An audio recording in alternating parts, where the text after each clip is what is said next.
ರೇಣುಕಾಸ್ವಾಮಿ ಕೊಲೆ ಪ್ರಕರಣದಲ್ಲಿ ಜೈಲು ಪಾಲಾಗಿರುವ ನಟ ದರ್ಶನ್ಗೆ ಭಾರಿ ಸಂಕಷ್ಟ ಎದುರಾಗಿದೆ. ತಮ್ಮದೇ ಗ್ಯಾಂಗ್ನಲ್ಲಿದ್ದ 14ನೇ ಆರೋಪಿ ಪ್ರದೋಷ್ ತಮ್ಮನ್ನ ಮಾಫಿ ಸಾಕ್ಷಿಯನ್ನಾಗಿ ಮಾಡುವಂತೆ 59ನೇ ಸಿಸಿಎಚ್ ನ್ಯಾಯಾಲಯಕ್ಕೆ ಅರ್ಜಿ ಸಲ್ಲಿಸಿದ್ದಾರೆ. ಆರೋಪಿ ಮೇಲಿನ ಕೇಸ್ ಸುಲಭಕ್ಕೆ ಹಿಂಪಡೆಯಲಾಗದು. ಡಾಕ್ಟರ್ ರಾಜ್ಕುಮಾರ್ ಪ್ರಕರಣದಲ್ಲಿ ಸುಪ್ರೀಂ ಕೋರ್ಟ್ ಹೇಳಿದೆ, ಕ್ಷಮಾದಾನಕ್ಕೆ ಅರ್ಜಿ ಸಲ್ಲಿಸುವ ಪದ್ಧತಿಗೆ ಪ್ರೋತ್ಸಾಹಿಸಬಾರದು. ನಾಳೆ ಈತ ಬಂದು ಸಹ ಆರೋಪಿಗಳ ವಿರುದ್ಧ ಹೇಳಿಕೆ ನೀಡಬಹುದು. ಕ್ಷಮಾದಾನದ ಬಗ್ಗೆ ವಾದಿಸುವ ಹಕ್ಕು ಸಹ ಆರೋಪಿಗೆ ಇಲ್ಲ. ಉಳಿದೆಲ್ಲ ಕಾನೂನಿನ ಹಕ್ಕುಗಳು ಆರೋಪಿಗೆ ಇದೆ. ಕೋಳಿ ಕೇಳಿ ಕಾರ ಅರೆಯಬೇಕಿಲ್ಲವೆಂದು ವಾದ. ಕ್ಷಮಾದಾನದ ಬಗ್ಗೆ ನಿರ್ಧರಿಸಲು ಪ್ರಾಸಿಕ್ಯೂಷನ್ ಕೋರ್ಟ್ ಸಮರ್ಥ. 14ನೇ ಆರೋಪಿ ಪ್ರದೋಷ್ ಪಾತ್ರ ಮಹತ್ವದ್ದಾಗಿದೆ. ರೇಣುಕಾಸ್ವಾಮಿಗೆ ದರ್ಶನ್ ಹೊಡೆದಾಗ ಪ್ರದೋಷ್ ಬೇಡ ಸರ್ ಅಂತಾನೆ. ಪ್ರತ್ಯಕ್ಷ ಸಾಕ್ಷಿಯು ಈ ಬಗ್ಗೆ ಹೇಳಿಕೆ ನೀಡಿದ್ದಾನೆ. ಪ್ರದೋಷ್ ಅರ್ಜಿಗೆ ದರ್ಶನ್ ವಕೀಲರ ಆಕ್ಷೇಪ ಹಿನ್ನೆಲೆಯಲ್ಲಿ ಸಹ ಆರೋಪಿಗಳಿಗೆ ಆಕ್ಷೇಪಣೆಯ ಅವಕಾಶ ನೀಡಬೇಕೇ ಬೇಡವೇ ಅನ್ನೋ ಬಗ್ಗೆ ಆಗಸ್ಟ್ 10ಕ್ಕೆ ಜಡ್ಜ್ ಸುಜಾತಾ ಮಡಿವಾಳಪ್ಪ ಸಾಮ್ರಾಣಿ ಅವರು ಆದೇಶವನ್ನ ಕಾಯ್ದಿರಿಸಿದ್ದಾರೆ. ರೇಣುಕಾಸ್ವಾಮಿ ಕೊಲೆ ಪ್ರಕರಣದ 14ನೇ ಆರೋಪಿ ಪ್ರದೋಷ್ ಸಲ್ಲಿಸಿದ್ದ ಅರ್ಜಿಯನ್ನ ಸ್ವೀಕರಿಸಿದ ನ್ಯಾಯಾಲಯ ವಿಚಾರಣೆಯನ್ನ ನಡೆಸಿದೆ. ಈ ವಿಚಾರಣೆ ನಡೆಯುವಾಗ ಇನ್ನಿಬ್ಬರು ಆರೋಪಿಗಳು ತಮ್ಮನ್ನ ಮಾಫಿ ಸಾಕ್ಷಿಗಳೆಂದು ಪರಿಗಣಿಸುವಂತೆ ಕೋರಿ ಮುಂದೆ ಬಂದಿದ್ದಾರೆ. ಪ್ರಕರಣದ 8ನೇ ಆರೋಪಿ ರವಿಶಂಕರ್ ಮತ್ತು 10ನೇ ಆರೋಪಿ ವಿನಯ್ ಪರ ವಕೀಲರು ನ್ಯಾಯಾಲಯದ ಮುಂದೆ ಅಚ್ಚರಿಯ ಹೆಜ್ಜೆ ಇಟ್ಟಿದ್ರು. ಈ ಬೆಳವಣಿಗೆ ದರ್ಶನ್ ಮತ್ತು ಅವರ ಬೆಂಬಲಿಗರಿಗೆ ಕಾನೂನು ತೊಡಕುಗಳನ್ನ ಮತ್ತಷ್ಟು ಹೆಚ್ಚಿಸುವ ಎಲ್ಲಾ ಲಕ್ಷಣಗಳನ್ನ ತೋರ್ತಾ ಇದೆ. ಹತ್ಯೆ ಮತ್ತು ಸಾಕ್ಷ್ಯ ನಾಶದಲ್ಲಿ 10ನೇ ಆರೋಪಿ ವಿನಯ್ ಪಾತ್ರದ ಬಗ್ಗೆ ಆರೋಪ ಇತ್ತು. ಇನ್ನು ಕೊಲೆ ನಡೆದ ಪಟ್ಟಣಗೆರೆ ಶೆಡ್ ವಿನಯ್ ಸಂಬಂಧಿಕರದ್ದಾಗಿದೆ. 9ನೇ ಆರೋಪಿ ಧನ್ರಾಜ್ನನ್ನ ದರ್ಶನ್ಗೆ ಪರಿಚಯಿಸಿದ್ದು ವಿನಯ್ ಆಗಿದ್ದ. ಇನ್ನು ಕೊಲೆ ಬಳಿಕ ಪ್ರಕರಣವನ್ನ ಮುಚ್ಚಿ ಹಾಕೋದಕ್ಕೆ ಪ್ರಯತ್ನ ನಡೆದಿದ್ದು, ಸಾಕ್ಷ್ಯ ನಾಶಕ್ಕೆ ಸ್ಥಳೀಯ ಪೊಲೀಸರೊಬ್ಬರ ನೆರವು ಪಡೆದ ಆರೋಪ ಕೇಳಿಬಂದಿತ್ತು. ಸಚಿವ ಸ್ಥಾನ ಸಿಗದೇ ಇದ್ದಿದ್ದಕ್ಕೆ ಅಸಮಾಧಾನಗೊಂಡಿರುವ ಹಿರಿಯ ಶಾಸಕರನ್ನ ರಣದೀಪ್ ಸಿಂಗ್ ಸುರ್ಜೇವಾಲಾ ಮತ್ತು ಸಿಎಂ ಡಿಕೆ ಶಿವಕುಮಾರ್ ಭೇಟಿಯಾಗಿ ಮನವೊಲಿಸ್ತಾ ಇದ್ದಾರೆ. ಬುಧವಾರ ಶಾಸಕ ಎಂ ಕೃಷ್ಣಪ್ಪ ಮನೆಗೆ ಭೇಟಿ ನೀಡಿದ್ದ ಸಿಎಂ ಹಾಗೂ ಸುರ್ಜೇವಾಲಾ ತಪ್ಪಾಗಿದೆ, ಸರಿಪಡಿಸ್ತೀವಿ ಎನ್ನುವ ಭರವಸೆಯನ್ನ ಕೊಟ್ಟಿದ್ದಾರೆ. ಎಚ್.ಕೆ. ಪಾಟೀಲ್ಗೂ ಇದೇ ಭರವಸೆಯನ್ನ ನೀಡಲಾಗಿದ್ದು, ಸಚಿವ ಸ್ಥಾನ ಬಿಟ್ಟು ಬೇರೆ ಅವಕಾಶ ಬೇಡ ಅಂತ ಹಿರಿಯ ಶಾಸಕರು ಹೇಳಿದ್ದಾರೆ. ತಪ್ಪು ಸರಿಪಡಿಸುವುದು ಅಂದ್ರೆ ಹಾಲಿ ಸಚಿವರ ತ್ಯಾಗನ? ಹಿರಿಯ ಶಾಸಕ ಕೃಷ್ಣಪ್ಪ ಬೇಸರವನ್ನ ತಣಿಸಲು ಹಾಲಿ ಸಚಿವರ ತ್ಯಾಗಕ್ಕೆ ಚರ್ಚೆಯ? ಕೃಷ್ಣಪ್ಪಗೆ ಸ್ಥಾನ ನೀಡಲು ಒಕ್ಕಲಿಗ ಸಚಿವರೊಬ್ಬರು ತ್ಯಾಗ ಮಾಡಬೇಕಾ? ಅಸಮಾಧಾನಿತರಿಗೆ ಸಚಿವ ಸ್ಥಾನ ನೀಡಲು ಒಪ್ಪುತ್ತಾರಾ ಹಾಲಿ ಸಚಿವರು? ಈ ರೀತಿ ಭಾರಿ ಪ್ರಶ್ನೆಗಳನ್ನ ಹುಟ್ಟುಹಾಕಿದೆ. ಬುಧವಾರ ಕಾಂಗ್ರೆಸ್ ಹಿರಿಯ ಶಾಸಕ ಎಚ್.ಕೆ. ಪಾಟೀಲ್ ನಿವಾಸಕ್ಕೆ ರಾಜ್ಯ ಕಾಂಗ್ರೆಸ್ ಉಸ್ತುವಾರಿ ಸುರ್ಜೇವಾಲಾ ಮತ್ತು ಕೆಪಿಸಿಸಿ ಅಧ್ಯಕ್ಷ ಬಿ.ಕೆ. ಹರಿಪ್ರಸಾದ್ ಭೇಟಿ ನೀಡಿ ಮಾತುಕತೆಯನ್ನ ನಡೆಸಿದ್ರು.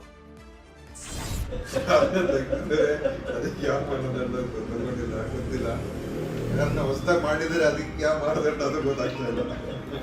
ಇದು ಒಂದು ರೀತಿ ಯಾವತ್ತೂ ಈ ತರ ಆಗಿಲ್ಲ ಸರ್. ಹೊಸದಾಗಿ ಮಾಡಿದ್ರೆ ಯಾವ ಮಾನದಂಡ ಅಂತ ಗೊತ್ತಿಲ್ಲ.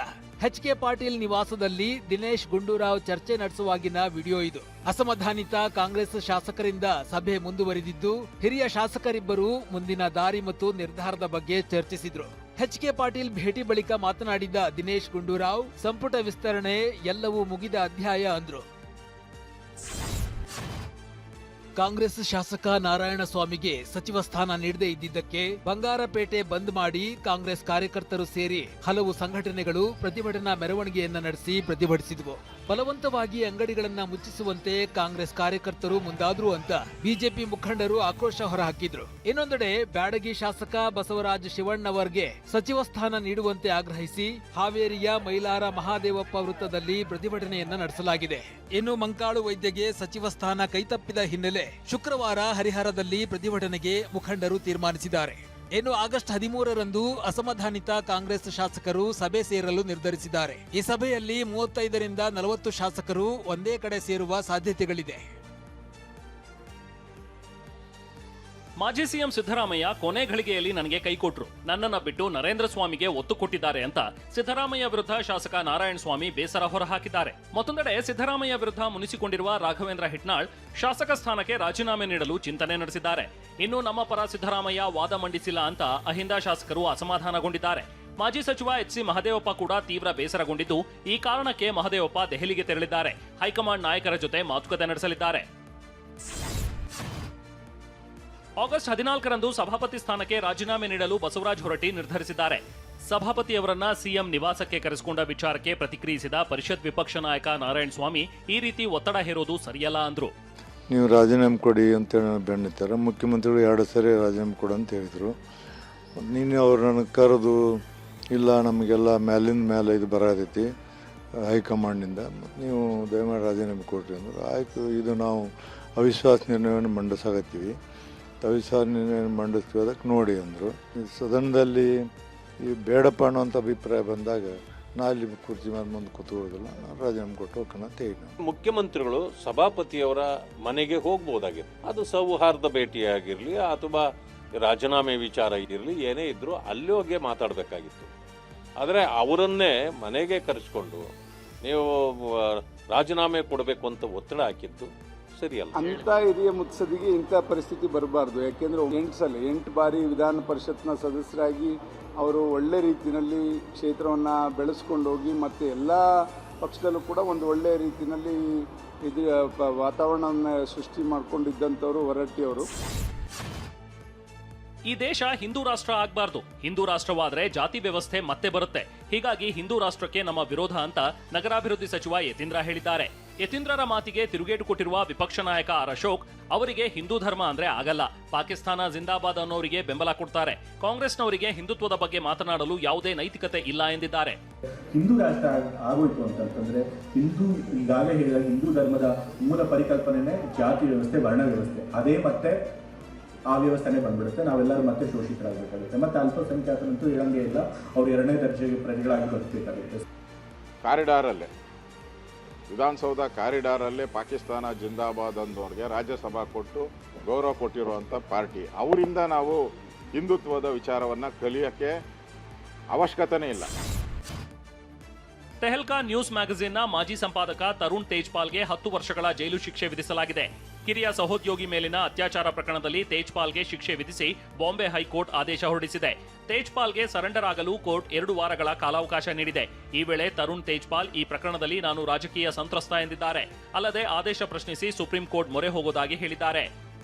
2013ರಲ್ಲಿ ತರುಣ್ ತೇಜ್ಪಾಲ್ ವಿರುದ್ಧ ಅತ್ಯಾಚಾರ ಕೇಸ್ ದಾಖಲಾಗಿತ್ತು. 2013ರ ನವೆಂಬರ್ ತಿಂಗಳಿನಲ್ಲಿ ನಡೆದ ಥಿಂಕ್ ಫೆಸ್ಟ್ ಕಾರ್ಯಕ್ರಮದ ಸಂದರ್ಭದಲ್ಲಿ ಹೋಟೆಲ್ನ ಲಿಫ್ಟ್ನಲ್ಲಿ ನನ್ನ ಮೇಲೆ ಲೈಂಗಿಕ ದೌರ್ಜನ್ಯ ನಡೆಸಿದ್ರು ಅಂತ ಕಿರಿಯ ಸಹೋದ್ಯೋಗಿ ಆರೋಪಿಸಿದ್ರು. 2017ರಲ್ಲಿ ಮಾಪೂಸಾ ಟ್ರಯಲ್ ಕೋರ್ಟ್ನಲ್ಲಿ ಪ್ರಕರಣದ ವಿಚಾರಣೆ ಆರಂಭವಾಗಿತ್ತು.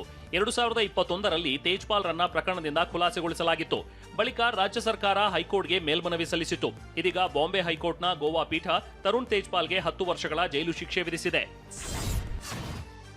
ಮಹಾರಾಷ್ಟ್ರದ ಹೈಪ್ರೊಫೈಲ್ ಕ್ರೈಮ್ ಕೇಸ್ ಪೈಕಿ ಒಂದಾದ 88 ಕೋಟಿ ಹೂಡಿಕೆ ವಂಚನೆ ಪ್ರಕರಣದಲ್ಲಿ ಮಹತ್ವದ ಬೆಳವಣಿಗೆಯಾಗಿದೆ. ಕಳೆದ ತಿಂಗಳು ಯುಎಇನಲ್ಲಿ ಅಡಗಿದ್ದ ಪ್ರಕರಣದ ಮಾಸ್ಟರ್ ಮೈಂಡ್ ಅವಿನಾಶ್ ರಾಥೋಡ್ನನ್ನ ಭಾರತಕ್ಕೆ ಹಸ್ತಾಂತರಿಸಲಾಗಿತ್ತು. ಇದೀಗ ಅವಿನಾಶ್ ರಾಥೋಡ್ನ ಪತ್ನಿ ವಿಶಾಖಾ ರಾಥೋಡ್ರನ್ನ ಆಗಸ್ಟ್ 3ರಂದು ಭಾರತಕ್ಕೆ ಕರೆತರುವಲ್ಲಿ ಸಿಬಿಐ ಯಶಸ್ವಿಯಾಗಿದೆ. ಪುಣೆಗೆ ಬಂದಿಳಿದ ವಿಶಾಖಾರನ್ನ ಮಹಾರಾಷ್ಟ್ರ ಪೊಲೀಸರು ವಶಕ್ಕೆ ಪಡೆದಿದ್ದಾರೆ. ಅವಿನಾಶ್ ಮತ್ತು ವಿಶಾಖಾ ದಂಪತಿ ಹಲವು ಯೋಜನೆಗಳ ಹೆಸರಿನಲ್ಲಿ ಜನರಿಂದ ಹಣ ಹೂಡಿಕೆ ಮಾಡಿಸಿ ವಂಚಿಸಿದ್ರು. ಸುಮಾರು 88 ಕೋಟಿ ವಂಚಿಸಿದ್ದ ದಂಪತಿ ವಿದೇಶಕ್ಕೆ ಪರಾರಿಯಾಗಿದ್ರು.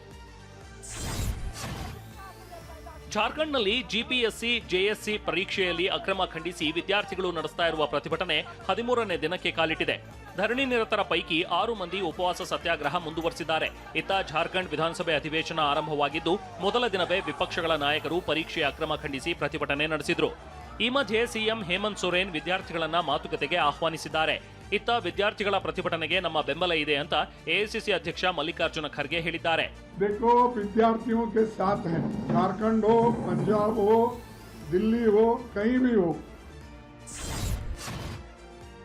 ರಾಜ್ಯಸಭೆಯಲ್ಲಿ ಮಲ್ಲಿಕಾರ್ಜುನ ಖರ್ಗೆ ಹಾಗೂ ಕೇಂದ್ರ ಸಚಿವ ಕಿರಣ್ ರಿಜಿಜು ನಡುವೆ ವಾಗ್ದಾಳಿ ನಡೆಯಿತು.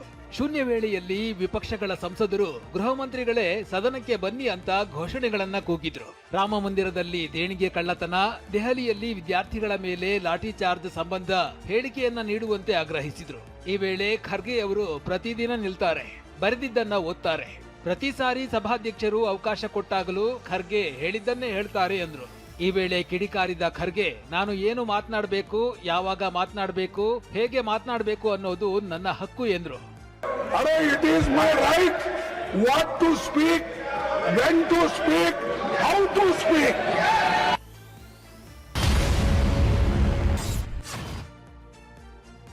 ಬಿಜೆಪಿ ಕಾರ್ಯಕರ್ತ ಪ್ರವೀಣ್ ನೆಟ್ಟಾರು ಕೊಲೆ ಪ್ರಕರಣದಲ್ಲಿ 4 ವರ್ಷಗಳಿಂದ ಕೊಚ್ಚಿಯಲ್ಲಿ ತಲೆಮರೆಸಿಕೊಂಡಿದ್ದ ಆರೋಪಿ ಉಮರ್ ಫಾರೂಕ್ನನ್ನ ಎನ್ಐಎ ಅಧಿಕಾರಿಗಳು ಬಂಧಿಸಿದ್ದಾರೆ. ಕೊಲೆ ಬಳಿಕ ಪ್ರಮುಖ ಆರೋಪಿಗಳಿಗೆ ತಪ್ಪಿಸಿಕೊಳ್ಳಲು ಈತ ಸಹಾಯ ಮಾಡಿದ್ದ. ಈವರೆಗೆ ಕೇಸ್ನಲ್ಲಿ 25 ಮಂದಿಯ ಬಂಧನವಾಗಿದೆ. ಗ್ರಾಮ ಪಂಚಾಯಿತಿ ವ್ಯಾಪ್ತಿಯಲ್ಲಿ ಪಿಒಪಿ ಗಣಪತಿ ಸ್ಥಾಪನೆ ಮಾಡಬಾರದು ಅಂತ ಗ್ರಾಮೀಣಾಭಿವೃದ್ಧಿ ಸಚಿವ ಈಶ್ವರ್ ಖಂಡ್ರೆ ಹೇಳಿದ್ದಾರೆ. ಪರಿಸರ ಮಾಲಿನ್ಯ ತಡೆಯುವ ನಿಟ್ಟಿನಲ್ಲಿ ಮಣ್ಣಿನ ಗಣಪತಿ ಕೂರಿಸಬೇಕು ಎಂದು ಮನವಿ ಮಾಡಿದ್ದಾರೆ. ಇನ್ನು ಗಣಪತಿ ಉತ್ಸವದಲ್ಲಿ ಅತಿಯಾದ ಶಬ್ದ ಮಾಲಿನ್ಯಕ್ಕೆ ಅವಕಾಶವಿಲ್ಲ ಅಂತಲೂ ಹೇಳಿದ್ದಾರೆ. ಬಿಸಿಲ ಬೇಗೆ ಎದುರಿಸಲು ಜನರಿಗೆ ನಾಯಿ ಮಾಂಸದ ಸೂಪ್ ಸೇವನೆಗೆ ಉತ್ತರ ಕೊರಿಯಾ ಸರ್ಕಾರ ಆದೇಶಿಸಿರುವ ಬಗ್ಗೆ ವರದಿಯಾಗಿದೆ. ಇದನ್ನ ಸಾಂಪ್ರದಾಯಿಕ ಆರೋಗ್ಯ ಟಾನಿಕ್ ಅಂತ ಪರಿಗಣಿಸಲಾಗಿದ್ದು, ಬಿಸಿಲ ಬೇಗೆಯಿಂದ ಬಳಲುವವರಿಗೆ ಇದು ಶಕ್ತಿ ನೀಡುತ್ತದೆ ಎಂದು ಕಿಮ್ ಜಾಂಗ್ ಉನ್ ಸರ್ಕಾರ ಆದೇಶ ಹೊರಡಿಸಿದೆ. ಕಸದ ಲಾರಿಗೆ ಎಸೆದ ಲಾಟರಿ ಟಿಕೆಟ್ಗೆ ಬಂಪರ್ ಹೊಡೆದಿದೆ. ಪೌರಕಾರ್ಮಿಕ ಮಹಿಳೆಯಿಂದ ಲಾಟರಿ ಟಿಕೆಟ್ ಪುನಃ ಸಿಕ್ಕಿ 11 ಕೋಟಿ ರೂಪಾಯಿ ಕುಲಾಯಿಸಿದೆ. ಇಟಲಿಯ ಮಹಿಳೆಯೊಬ್ಬರಿಗೆ ಈ ಲಕ್ ಕುಲಾಯಿಸಿದೆ. ಲಾಟರಿ ಗೆದ್ದವರು ಪೌರಕಾರ್ಮಿಕ ಮಹಿಳೆಯನ್ನ ತಬ್ಬಿ ಕಣ್ಣೀರಾಗಿದ್ದಾರೆ. ಅಂತಾರಾಷ್ಟ್ರೀಯ ವೇದಿಕೆಯಲ್ಲಿ ತ್ರಿವರ್ಣ ಧ್ವಜವನ್ನ ಹಾರಿಸಿ ದೇಶದ ಕೀರ್ತಿಯನ್ನ ಮುಗಿಲು ಮುಟ್ಟಿಸಿದ ಕರ್ನಾಟಕದ ಹೆಮ್ಮೆಯ ಪುತ್ರಿ ಪ್ಯಾರಾ ಅಥ್ಲೀಟ್ ಶಿಲ್ಪಾ ತಾಯ್ನಾಡಿಗೆ ಮರಳಿದ್ದಾರೆ.